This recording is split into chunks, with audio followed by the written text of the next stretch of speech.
All right, listen to me. Here's the deal. You want to know why you're broke?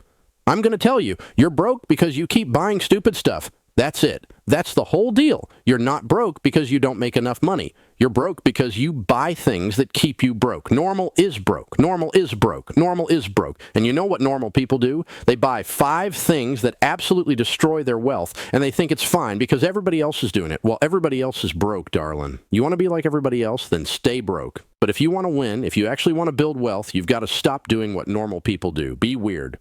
Today, I'm walking you through 5 things. 5 things that if you stop buying them right now, you will become wealthy. Not might become, will become. This is not rocket science. This is math, and math doesn't care about your feelings. I've talked to thousands of millionaires over the years. You know what they all have in common? They don't buy these 5 things. They just don't. They made different choices than normal people, and normal people thought they were crazy, but guess who's winning now? So let's go.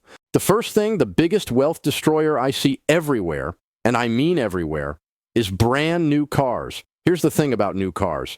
They're stupid, stupid, stupid on steroids. The literal moment, you drive that car off the lot, it loses 10 to 20% of its value. You haven't even made it to the first stoplight, and you just lost $5,000. Poof, gone. Over the next 5 years, that car's going to lose 60% of its value. So you buy a $40,000 car, and 5 years later, it's worth $16,000. You just lit $24,000 on fire. But wait, it gets worse. Because you didn't pay cash, did you? No, you financed it like a normal person. So now you're not just losing money on depreciation, you're also paying interest on something that's going down in value like a rock. You're paying $754 a month for 5 years. That's $45,240 total to own something worth $16,000 at the end. Do the math. Do the math before the transaction, not after. You just paid $45,000 for $16,000 worth of car. Where did you take math? How is that winning? And here's what kills me, absolutely kills me. People say, yeah, but I need a car. How else am I supposed to get to work? I'm not saying don't buy a car. I'm saying don't buy a new car. There's a massive difference. Buy a 3-year-old car. Buy a 5-year-old car. Buy something reliable and boring and paid for and drive it till the wheels fall off. You know what I drive? I drive paid-for cars, boring cars, cars that nobody looks at twice. You know why? Because I'm not trying to impress some guy at a stoplight I'm never going to meet. I don't care what he thinks. He's probably broke anyway, making payments on that shiny truck he can't afford. I care about winning. I care about building wealth, and cars don't build wealth. They destroy it. That $30,000 you just lost on that car decision, if you'd invested it instead at 10% for 30 years, you'd have over $500,000. $523,000 from one decision, one car, one moment of saying, you know what, I'm not doing that. But you wanted to feel cool for 3.5 seconds. You wanted that new car smell. You wanted people to think you're successful. Well, congratulations. You smell successful while going broke. Stop acting rich. Act your wage. If you make $50,000 a year, you don't need a $40,000 car. You need a $10,000 car and a brain. If you make $100,000 a year, you still don't need a $60,000 car. You need a $15,000 reliable used car that gets you from point A to point B without enslaving you to a payment. And here's the other thing people don't think about. It's not just one car, is it? Normal people buy a new car every 5 to 7 years. So over a lifetime, you're making this stupid decision 6, 7, 8 times. We're not talking about one loss. We're talking about repeated wealth destruction over decades. If you buy used instead of new every single time and you invest the difference, we're talking about millions of dollars in wealth. Millions, not thousands, millions. Normal people buy new cars, winners buy used cars, and invest the difference. Be weird. I've been doing this my whole life, and it works every single time. Every single time. There's no mystery here. It's just math and discipline. All right, the second thing you need to stop buying if you want to get rich, and this one's painful for a lot of people because everyone's got an opinion about houses, is a house that's too big. Here's the deal with houses. Banks will lend you as much money as they possibly can because they make money on the interest. That's their business model. They don't care if you're house poor. They don't care if you can't invest. They don't care if you're stressed out of your mind trying to make that mortgage payment every month. They don't care if you and your spouse are fighting about money because 70% of your income is going to that house. They just want you making that payment for 30 years. So someone making $100,000 a year walks into a bank, and the bank says, great, we'll lend you $400,000. And that person thinks, well, the bank said I can afford it, so I guess I can afford it. That's stupid. That is stupid. Just because a bank will lend you money doesn't mean you should borrow it. The bank is not your friend. The bank is not your financial advisor. The bank wants you enslaved to that payment for 3 decades.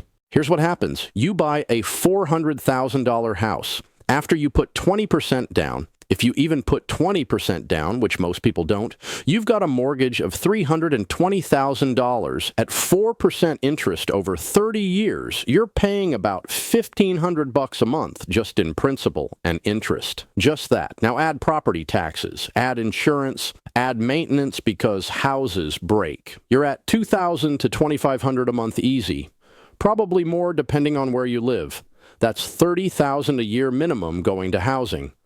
On a $100,000 income after taxes, after Uncle Sam takes his cut, you're spending 40% or more of your take-home pay on your house. 40%. What's left for investing? What's left for building wealth? Almost nothing. You're trapped. Your money's locked up in equity that you can't touch unless you sell or borrow against it, which is just more debt. You're house rich and cash poor, and that is not wealth. That is not winning. That's being stuck. I'm telling you, your house should cost no more than 2.5 to 3 times your annual income, maximum. So if you make $100,000, you should be looking at houses in the $250,000 to $300,000 range.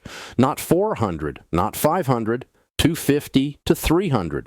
And you should put at least 20% down so you're not throwing money away on PMI.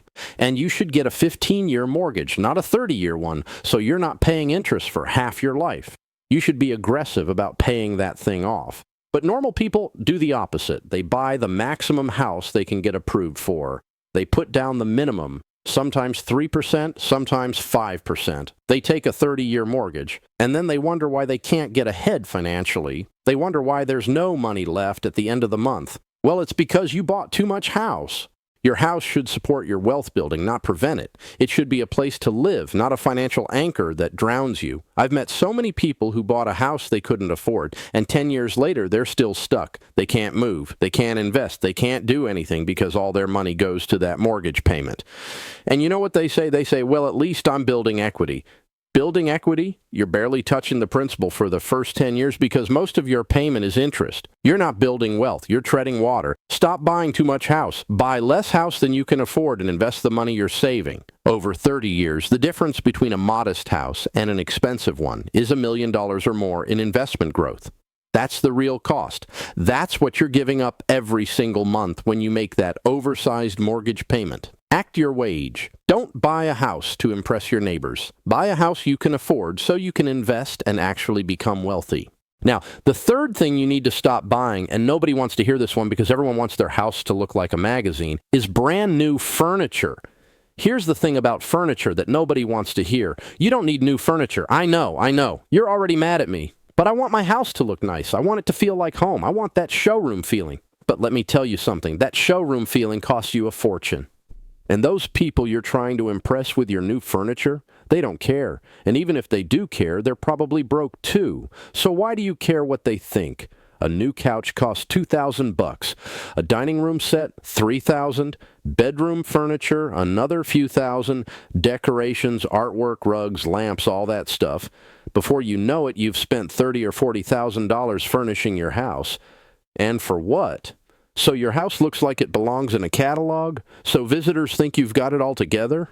Furniture is furniture. You sit on it, you eat at it, you sleep in it. That's it. Brand new furniture doesn't do any of those things better than gently used furniture. A used couch is just as comfortable as a new one, maybe more comfortable because it's already broken in. But people buy new because they think used furniture is beneath them. They think it's cheap. They think it's tacky. They think, I'm not going to buy someone else's old stuff.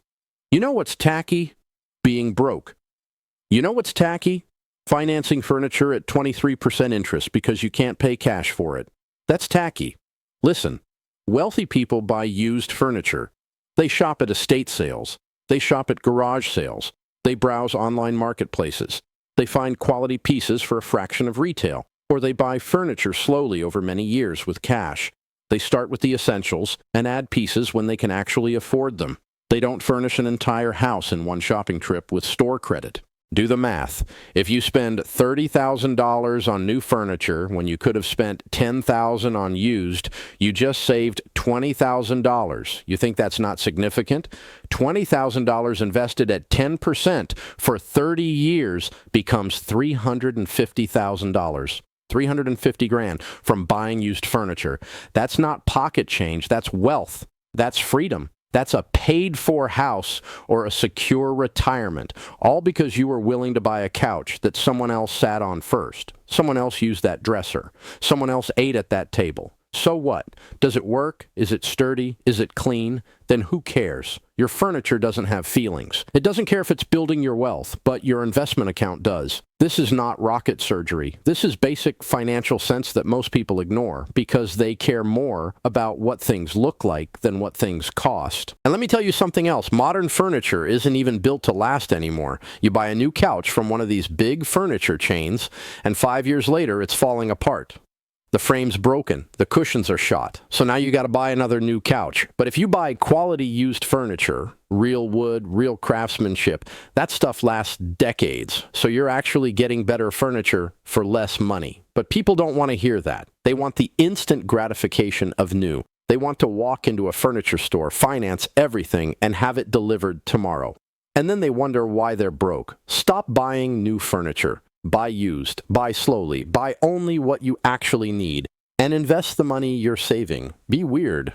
The fourth thing you've got to stop buying, and this one drives me absolutely nuts because I see it everywhere, especially with young people, is the latest technology. Oh, this one kills me. Every year, every single year, Apple comes out with a new iPhone, and millions of people line up to buy it even though their current phone works perfectly fine. It's $1,000. $1,000 every year for a phone.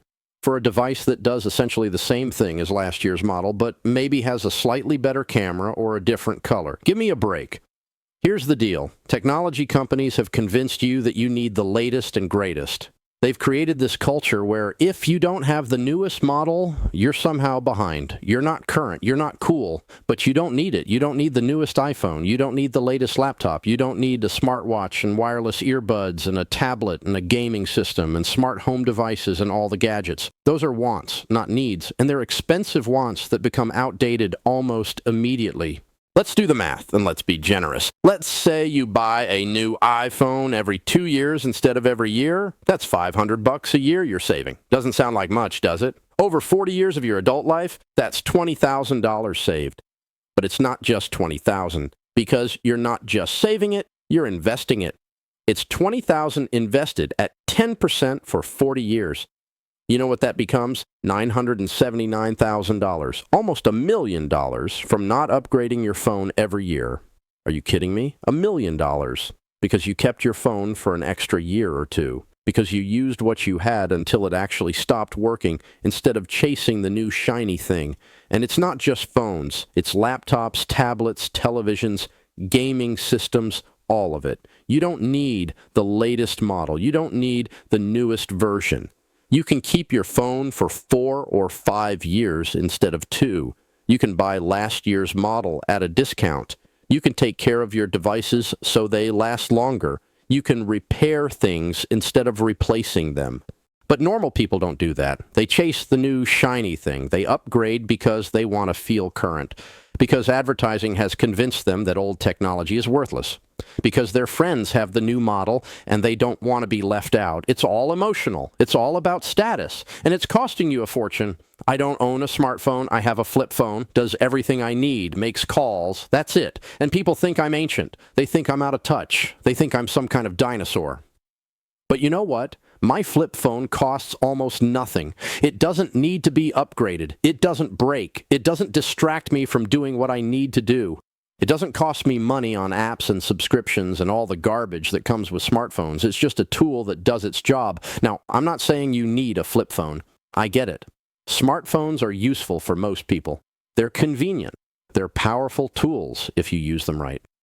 But you don't need the latest model. You don't need to upgrade every year or every 2 years. You can use what you have until it actually stops working, until it literally won't turn on anymore. Technology is supposed to make your life easier and more productive. But if it's making you poorer, it's not serving you. It's serving the companies selling it to you. Apple doesn't care if you're broke. Samsung doesn't care if you can't invest. They want you buying new devices constantly because that's how they make money. Don't play their game. Stop buying the latest technology. Use what you have. Resist the urge to upgrade just because something new came out. Resist the urge to have what everybody else has. Every dollar you don't spend on gadgets is a dollar that compounds into wealth. And over a lifetime, we're talking enormous amounts of money. We're talking life-changing amounts. Act your wage. Stop acting rich. Stop trying to look successful with the latest gadgets when you're broke. And now the fifth and final thing you need to stop buying if you want to get rich, and this is the big one that's going to make people mad, the one that people get defensive about, is luxury experiences you can't afford. All right? This is it. This is where people lose their minds. Luxury vacations, first-class flights, five-star hotels, designer restaurants where you spend $200 on dinner, VIP concert tickets, luxury cruises, weekend getaways to expensive resorts, all the expensive experiences that people justify by saying, you only live once. I'm making memories. You can't take your money with you when you die. And look, here's the thing. I'm not against experiences. I'm not saying don't enjoy life. I'm not saying sit in your house and do nothing and be miserable and just accumulate money. That's not what I'm saying. But there's a big difference, a massive difference between enjoying life affordably and spending money you don't have on luxuries you can't afford. Most people don't make that distinction. They don't understand the difference. They see their friends posting vacation photos on Instagram. They see people on social media living it up in exotic locations. They feel like they're missing out. They feel like they're being left behind. So they book an expensive trip they can't afford and put it on a credit card. We'll figure out how to pay for it later. We deserve this. We work hard. We need a vacation. And I get it. I understand the desire to travel, to see the world, to have experiences. But a luxury vacation costs $10,000, $15,000, sometimes $20,000 or $30,000 for 1 week. 1 week, 7 days, 168 hours, and then it's over, and all you have are photos and memories and debt. Can't forget the debt. That credit card bill that's going to follow you around for the next year or 2 or 3 while you make minimum payments and get crushed by interest. And here's what kills me. People will spend $10,000 on a vacation and then say, I don't have money to invest. I can't afford to put money in my retirement account. I can't afford to save for my kids' college. I'm living paycheck to paycheck. But you have money for a cruise. You have money for a week in Europe. The priorities are backwards, completely backwards. You're choosing temporary pleasure over permanent security. You're choosing 1 week of luxury over years of financial freedom. You're choosing to look like you're winning on Instagram over actually winning with money in real life. Listen, I'm not saying don't take vacations. Take vacations, travel, see things, create memories with your family, but take vacations you can afford. If you can't pay cash for it without impacting your investment goals, without derailing your financial plan, you can't afford it, period. End of story. Want to travel? Great. There are plenty of ways to do it affordably. Road trips instead of flights. You know how much money you save by not flying? Thousands. Camping instead of hotels. You can camp for $20 a night instead of $200 at a hotel. Cook your own meals instead of eating out every meal. Go to free attractions instead of expensive tourist traps. Stay with friends or family when you can. Travel during off-seasons when everything's cheaper. There are dozens of ways to travel affordably and still have wonderful experiences. Still make memories, still have adventures, but people don't want to hear that. They want the 5-star experience. They want the luxury resort with the infinity pool. They want the Instagram-worthy vacation where everything's perfect and expensive.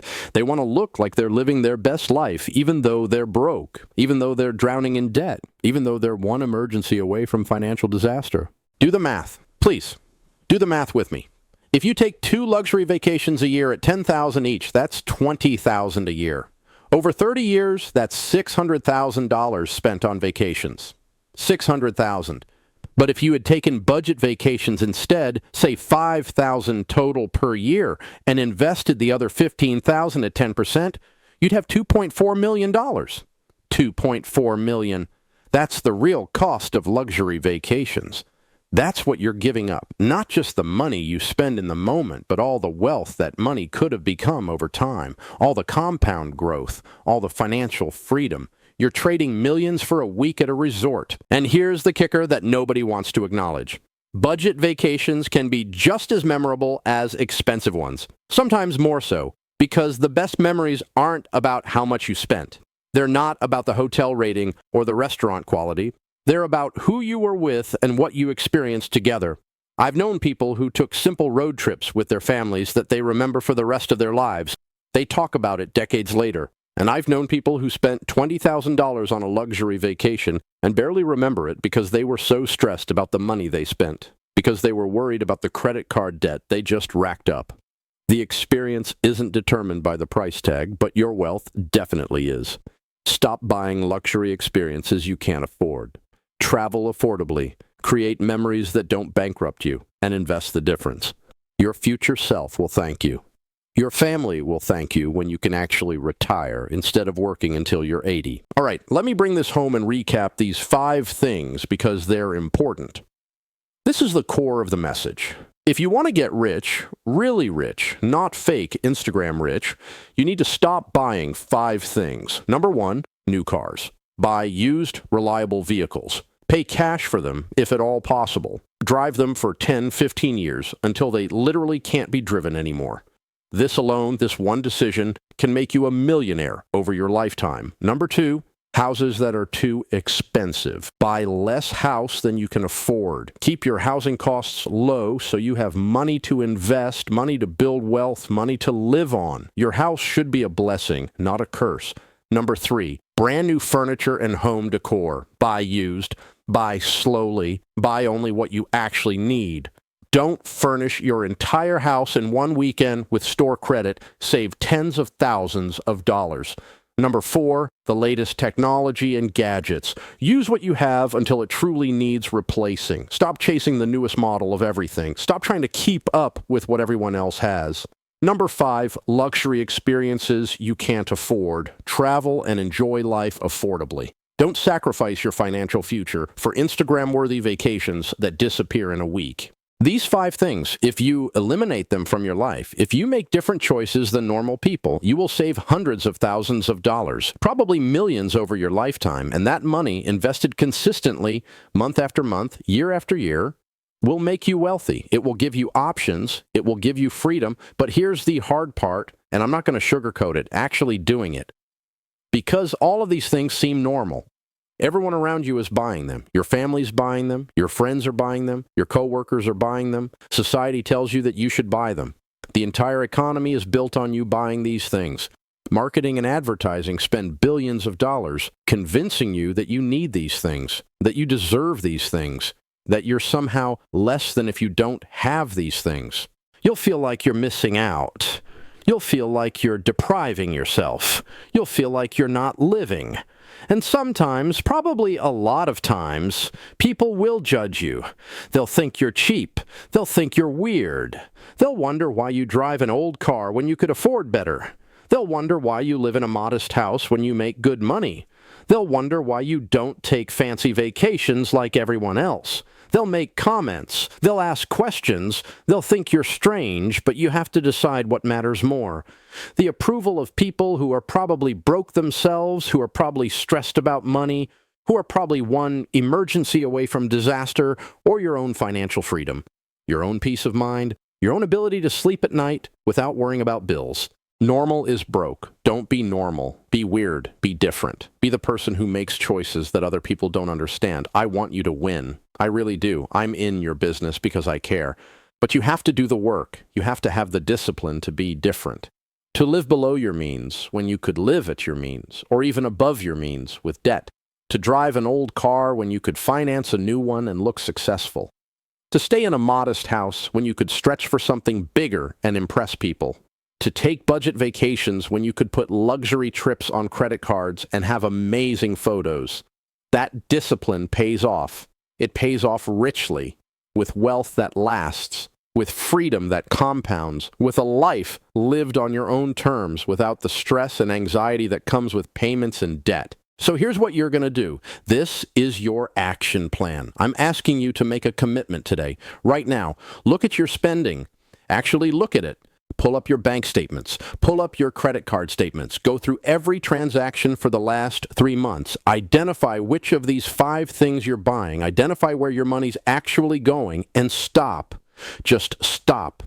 Make the decision right now that you're not doing this anymore. Stop financing new cars. The next time you need a vehicle, buy a reliable used car with cash or a small loan you can pay off quickly.